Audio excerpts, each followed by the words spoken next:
This is the moment an Irish gang's crime spree came to a crashing halt. After leading law enforcement on an hour-long, high-speed chase across rural Ireland, these men, members of the notorious Connors family gang, flipped their stolen Audi in a supermarket car park. But why were they on the run? The Connors family name carries weight in Ireland's criminal underworld, known for violent thefts and home invasions that have terrorized communities for years. At the center of this legacy was Fat Andy Connors, an influential gang boss whose reach extended from Dublin's tough neighborhoods to rural Ireland. He and his gang became infamous for swift and brutal burglaries. Fat Andy's reign ended in 2014 when he was murdered in front of his family, yet his legacy didn't disappear. His brother William Connors took the lead, bringing in new members, some as young as 18. William expanded their operations further across Ireland, continuing his brother's legacy of calculated and violent burglaries. The gang's new targets were remote homes in rural areas, often choosing the residences of elderly people who lived alone. They'd break down doors, go straight for bedrooms to search for valuables, particularly cash and jewelry, and leave before being spotted.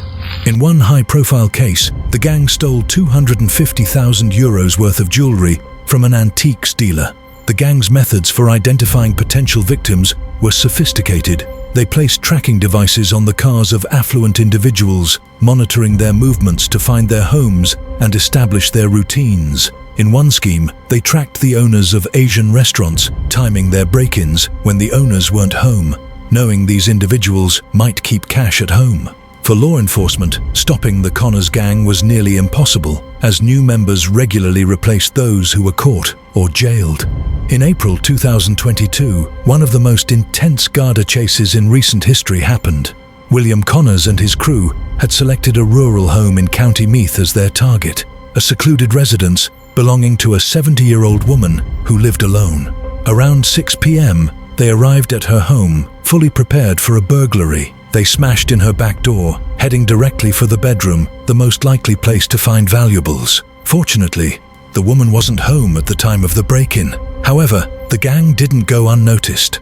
As they left, a neighbor saw them and sensed something was wrong. He noticed the men in hooded sweatshirts, with two of them wearing distinctive bumblebee goggles. The unusual sight prompted him to call the Gardaí immediately, providing a description of the men and their strange attire. The Gardaí had already been monitoring the area, having spotted the same Audi Q5 earlier on another CCTV camera. The footage showed the men scouting a different house, but they abandoned it after realizing someone was home. With both the neighbors alert and the previous sighting, the Gardaí now had confirmation of the gang's presence. The stolen Audi Q5 was no ordinary getaway vehicle. It had been taken during a residential burglary in London weeks earlier. The Audi was connected to at least 17 burglaries in Northern Ireland and had been equipped with cloned reg plates, a tactic often used to throw off police tracking. Inside, the vehicle contained a selection of tools. The Gardaí would later find a discarded sledgehammer along the chase route, a tool the gang likely used to break down doors and gain entry. When Gardaí arrived at the scene, they spotted the Audi parked nearby, with William Connors in the driver's seat. Connors made a split-second decision to flee. He rammed the police car and took off at high speed. As he sped away, he picked up two accomplices on foot, each of whom piled into the vehicle as the chase began. The gang sped off, beginning an hour-long, reckless flight across Kildare and Meath. Gardaí quickly called in specialist units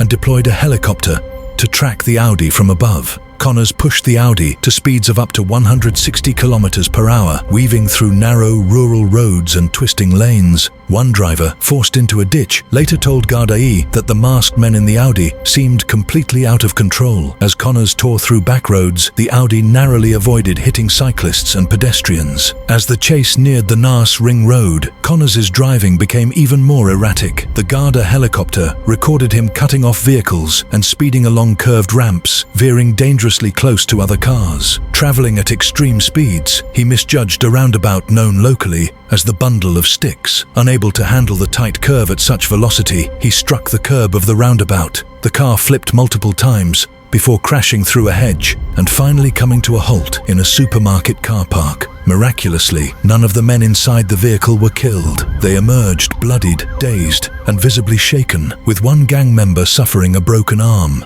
Video footage of the aftermath, captured by onlookers and later widely circulated on social media, showed the men sitting or lying beside the wrecked Audi, their faces covered in blood and bearing injuries from the crash. Law enforcement arrived quickly, handcuffing the men as they sat amid the wreckage, surrounded by debris. William Connors received the heaviest sentence for his role as the leader and driver. With 27 prior convictions and 1 year left on a 20-year driving ban, he was given an 8-year sentence. His son, Larry Connors, who was 20 at the time and had no prior convictions, received a 6-year sentence for conspiracy to commit burglary. Michael Connors, 27, had 6 prior convictions and was sentenced to 6 years. Larry O'Reilly, 22, who had 10 prior convictions, including attempted burglary and a theft conviction from the Netherlands, received a 7-year sentence. James Connors, another gang member, was absent from the courtroom. A warrant for his arrest had been issued previously, as he was already in custody in Australia, awaiting extradition.